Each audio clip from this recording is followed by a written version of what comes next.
They stood separated by a road and two lines of police. This was America's political divide on show in Portland. On one side, a gathering to celebrate free speech and President Donald Trump. I am an adherent to our political traditions where the free airing of ideas is the best antiseptic for absurd ideas.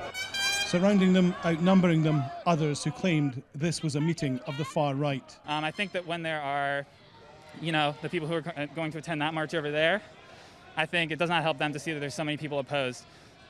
Because, it should be shameful to be a white supremacist, and I think the more people we have out, the more shameful it would be seen to them.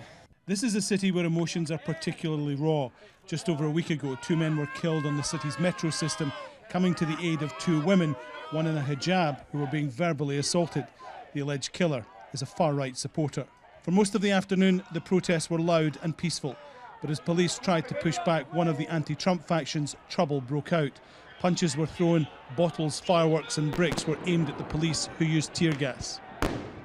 The two lines are now facing off against one another in the centre of Portland. In the air, you can still taste the tear gas, still feel it in your eyes. What we have here now is a stalemate.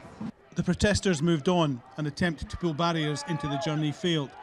But soon they found themselves surrounded by police. They were ordered off the street, but could not move. You must disperse the area. If you do not leave, you will be subject to arrest. This is called kettling, holding the protesters in one location, letting a few leave at a time after being identified. Those who refused were arrested. They had us wait here for about an hour, and then as I left, they said, "You're free to go right now, but you are subject to be arrested at a later date."